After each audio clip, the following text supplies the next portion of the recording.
आजचा व्हिडिओ जो आहे तो पती पत्नीचं एक वैमनस्य त्यांच्यात कसं तयार होतं, त्यांच्यामध्ये एकमेकाबद्दल राग का तयार होतो आणि अर्थातच प्रकरण मोठ्या गोष्टीपर्यंत अर्थात कोर्टापर्यंत का जातं, ही गोष्ट आज या व्हिडिओतून तुम्हाला सांगणार आहे.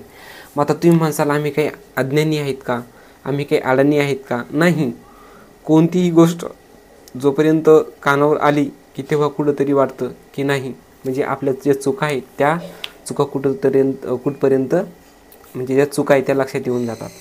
कधी कधी काय होतं, आता तुम्हाला आज सविस्तरपणे मी सांगतो. पती पत्नी असेल त्यांचे कोणत्या ना कोणत्या कारणावरून वाद होतात. वाद व्हायचं कारण हेच मी सांगतो, त्यांचं जे वैवाहिक स्थिती आहे, वैवाहिक जीवन आहे, त्याच्यावरून शक्यतर वाद होत नाहीत. परंतु वाद होण्याच्या दुसरेच कारणं असतात. मग ते कारणं असे असतात की एकमेकाची परिस्थिती न समजून घेणे हा सर्वात मोठा गुण आहे. आणि जोपर्यंत ही गोष्ट हजबंड वाईफच्या पती पत्नीच्या लक्षात येत नाही तोपर्यंत ह्या जे काही त्यांचे वाद विवाद वगैरे भांडण झगडं हे होतच राहणार. परंतु जेव्हा ही गोष्ट पती पत्नीच्या लक्षात आली तेव्हा त्यांच्या वादाला मूळच राहणार नाही, वाद कमी होतील. आता गोष्ट काय आहे समजून घ्या स्टेप बाय स्टेप. काय होतं, महिलांना घरामध्ये काम करावं लागतं.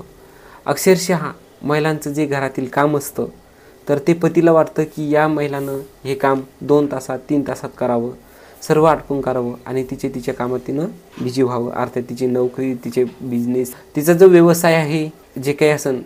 आणि महिलांना काय वाटतं की पतीच्या मागं काय काम आहे, हे ऑफिसवरून येतात, कामधंदा करतात, परंतु यांच्या मागं दुसरं काय कारण नसतं. त्यांना स्वयंपाक वगैरे नसतो, काय नसतं, काही नसतं. त्यांनी त्यांचे काम केले पाहिजे, आम्हाला सुखी ठेवलं पाहिजे. अर्थात ही साहजिकच गोष्ट आहे. परंतु आता ही गोष्ट तुम्ही समजून घ्या. पहिली गोष्ट, जे माणसं असतात अर्थात पर्सन असतात, त्यात महिला असो किंवा पुरुष असो, जेव्हा ते काम करतात जसे की नोकरी म्हणून किंवा एखादा व्यवसाय म्हणून, तेव्हा त्यांना माहीत असतं की ते किती थकतात. आणि अक्षरशः साहजिकच आहे, आजच्या धावपळी जीवनामध्ये त्यांनी ते जे काबड कष्ट करतात, काम करतात, चाहे मग ते नोकरी असो, सरकारी नोकरी असो, प्रायव्हेट नोकरी असो किंवा एखादा शॉप टाकलेला असो, दुकान असो, तिथे त्यांना थकवा येतोच. कारण जीवनच तसं धावपळीचं आहे. जे आपल्याला अन्न भेटतं, पौष्टिक अन्न, हे ताकदवार नसल्यामुळं आपलं जे जीवनशैली ती थोडी बदललेली आहे, थकवा वगैरे येतो. आणि मग ज्या महिला फक्त घरातीलच काम करतात, घरकाम करतात, त्या महिलांना असं वाटतं की यांचा जो पती आहे या पतीनं त्यांच्यासाठी हे आणावं खायला, ते आणावं, त्यांनी काही काम करावं, महिलांनी जे सांगितलं ते करावं. महिला त्यांना सांगतात की आम्ही घरातील काम करून खूप थकलो, तुम्ही असं करा, तुम्ही ते काम करा, मला हेच आणा तेच आणा, अशा पद्धतीनं करून मग आता तो बिचारा नवरा काम करून आलेला असतो. त्याला काम करून आल्याच्या नंतर त्याला असं वाटतं की घरी जाऊन मस्त शांतपणे बसावं, झोपावं, जेवण करावं आणि आराम करावा, असं पतीला वाटतं. आता महिला ही गोष्ट कधीही समजून घेत नाही. महिलेला वाटतं की आम्ही घरातील एवढं काम केलं, आम्ही किती थकलो, आणि हे नुसतं बाहेरून आले आणि यांना वाटतं की हे खूप थकलेले. परंतु अक्षरशः महिलांनो, ताईंनो, असं नसतं. जे काम करताना त्यांना माहीत असतं की ते किती थकलेले असतात. अक्षरशः त्यांना आरामाची गरज असते. जसं वय वाढत गेलं तसं तर कामाचा जोर येतो आणि कामामुळे थकवा वगैरे येतोच. परंतु जेव्हा कोणताही व्यक्ती काम करून जेव्हा घरी येतो तेव्हा त्याला वाटतं की कुठंतरी त्याला आराम भेटावा, थोडं विश्रांती भेटावी, असं त्याला वाटत असतं. मग याच मुळे या महिला समजून घेत नाही आणि त्यांच्यामध्ये मग वादविवाद वातावरण तयार होतं. तर महिलांनो, तुम्ही ही गोष्ट समजून घ्या. जेव्हा तुम्ही अशी गोष्ट समजाल, ठीक आहे, त्यांच्या वेळेनुसार तुम्हाला जे काही पाहिजे ते तुम्ही त्यांना विचारा की तुम्हाला कोणता वेळ फ्री आहे, प्रेमानं विचारा. तुम्हाला तुमचे जे पती आहे, तुमच्या घरातील व्यक्ती आहेत, ते वेळ काढून तुमच्या गरजा आहेत त्या पूर्ण करतील, हे साहजिकच आहे. तुम्हाला ते वेळ देतील आणि तुमच्या ज्या गरजा आहेत त्या पूर्ण करतील. परंतु तुम्ही ते खूप थकून येतात आणि त्यांच्या मागं जर तगादा लावला तर मग ते चिडतात, व्यक्ती चिडतो. साहजिकच आहे, प्रत्येकाची रीत हीच असते आणि त्यामुळे तुमचे वाद होतात. तर या गोष्टी महिलांनी समजून घेतल्या पाहिजे. आता पुरुषांनी झाला महिलाचा विषय, आता पुरुषांनी काय समजून घेतलं पाहिजे. बघा, घरातील जी महिला आहे तुम्हाला असं वाटतं की हिला फक्त घरातलंच काम असतं. अहो, घरातलंच काम नसतं. तिला लेकरं बाळं सांभाळणं, एकीकडे लेकरं परेशान करतात, एकीकडे त्यांचं काम वगैरे असतात ते त्यांना पूर्ण करावं लागतं. तर हे सर्व शक्य नसतं. तर त्या लेकरांना, त्या तुमच्या मुलाबाळांना सांभाळून जर त्या काम करत असतील तर त्यांची तुम्ही कुठेतरी वाहवा केली पाहिजे. कारण एवढं शक्य नसतं. का की त्या जे काम करतात त्याही खूप थकलेले असतात. जेव्हा त्या घरातील काम करतात तेव्हा त्यांना थकवा जाणवतो. अक्षरशः थकवा येतोच. कोणतंही काम करा.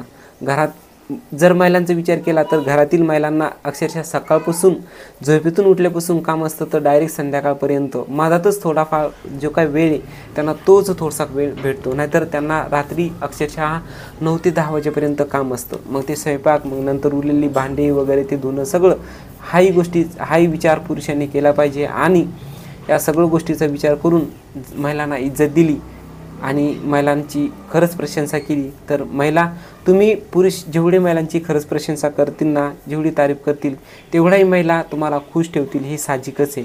तुम्ही प्रयोग करून बघा, साहजिकच वाद होणारच नाही. महिलांनी पुरुषांनी ही गोष्ट समजून घेतली पाहिजे. आता तिसरा प्रश्न येतो तो म्हणजे परिस्थितीचा. परिस्थिती कशी? आर्थिक परिस्थिती. कधी काय होतं, जेव्हा एकमेक मार्केटला जातात तेव्हा महिलांना हवंच असते, मी हे घ्यावं, मी ते घ्यावं, मी चांगली साडी घ्यावी, मी चांगली कपडे घ्यावे, मी चांगलं हे म्हणजे काय घरातील भांडे वगैरे चांगले घ्यावेत, नवीन ट्रेनिंगची काय वगैरे येते ती घ्यावी. परंतु अक्षरशः काय होतं, जर तुमच्या पतीचा जर पगार हा जेमतेम असेल, जेमतेम म्हणजे थोडाफार तुटपुंजे असेल आणि त्यातले 4-2 हजार रुपये कुठेतरी मागं उरत असतील तर तुम्हाला असं वाटतं की हे पैसे मग आता काय करतात. नाही, कधी काय होतं, एखाद्या वेळेस 12 महिन्यातून किंवा 2 वर्षातून कधी अशी घरामध्ये बिमारी येते, म्हणजे व्यक्ती बिमार पडतो. मग ती मुलगा असो, मुलगी असो, तुमचं पती असो, पत्नी असो, कोणी असो, ज्यावेळेस ती बिमार पडते त्यावेळेस मग तुमचे तुमचं जे दवाखाना वगैरे त्यामध्ये येऊन जातो आणि त्यांचं जे झालेलं तुटपुंजे पैसे आहेत ते तिथे खर्च होऊन जातात. त्यामुळं जी आर्थिक परिस्थिती ती कमकुवत होऊन जाते आणि तुम्हाला असं वाटतं की तुमच्या पतीनं मग हे पैसे कुठं खर्च केलेत, काय केलं. अक्षरशः या गोष्टीचा तुम्ही विचार केला पाहिजे की खरंच घरामध्ये पैसे खर्च होतात. जो पैसे कमवणारा असतो त्याला माहीत असतं की पैसे खर्च होतात. तुमचं सकाळपासून विचार करा, तुमचा दोघांचा खाण्याचा खर्च अक्षरशः सकाळपासून ते संध्याकाळपर्यंत तुम्हाला लागणारं तेल, मीठ, पीठ हे सगळं विकतच असतं, स्वतःचं नसतं. त्यामुळं तुमचा जो खर्च येतो होतो आणि त्या खर्चाच्या बजेटनुसार तुमच्या पतीलासुद्धा वाटतं की तुम्ही मार्केटमध्ये गेल्याच्या नंतर आपल्या पत्नीला चांगलं काय जे काय असेल ते आपल्या पद्धतीनं घ्यावं असं वाटतं. त्यांनाही खुशी असते आणि त्यांनाही वाटतं की काय घ्यावं. परंतु तुम्ही जर म्हणत असाल की नाही, मला अगदी भारीतली भारी वस्तू घ्यायची, नाही होऊ शकत. कधी तुम्ही त्या गोष्टी ॲडजस्ट केल्या पाहिजे. तेव्हाही कुठेतरी हा संसाराचा जो गाडा आहे, जे जीवन आहे ते व्यवस्थित चालतं, कुठेही वाद होत नाही. आणि या जेव्हा गोष्टी एकमेकांना समजून घेण्यात येतात, एकमेकांना समजून घेतल्या तर तेव्हा या वादाला कुठेतरी म्हणजे वाद वगैरे इथे होत नाही. आणि एकमेकांना समजून घेतलं तर त्यांचं जे जीवनमान आहे ते प्रेमाचं होऊन जातं. त्यांच्यात कुठेही वादाचा प्रश्न निर्माण होत नाही. तुम्हाला आजच्या व्हिडिओमध्ये काय वाटतं जरूर कमेंटमध्ये सांगा. आणि तुम्हाला हा व्हिडिओ आवडल्यास जरूर आपल्या या व्हिडिओला सबस्क्राईब करा.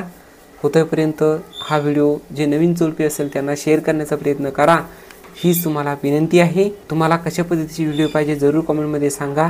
आपले व्हिडिओ क्राईम रिलेटेड आहे, परंतु या ज्या घटना आहेत या क्राईम रिलेटेडच म्हणता येईल. कारण का, जर पती पत्नीचं भांडण जर कोर्टापर्यंत जात असेल, क्षुल्लक कारणावरून त्यांच्या छोट्या वादातून मोठे वाद होत असेल तर अक्षरशः ती एक क्राईम घटनाच होऊन जाते आणि हे जे वाद येते कोर्टापर्यंत जातात. तर असं कोणत्याही परिस्थितीत होऊ नये, ह्या दोन्ही गोष्टीचा तुम्ही सामंजस्य विचार केला पाहिजे, समजून घेतला पाहिजे. तर तुम्हाला आजच्या व्हिडिओमध्ये काय वाटतं जरूर कमेंटमध्ये सांगा. तर चला भेटूया नंतरच्या नवीन एक कहाणीसोबत, स्टोरीसोबत. तोपर्यंत तुम्ही तुमच्या परिवाराची काळजी घ्या, दक्षता घ्या. धन्यवाद.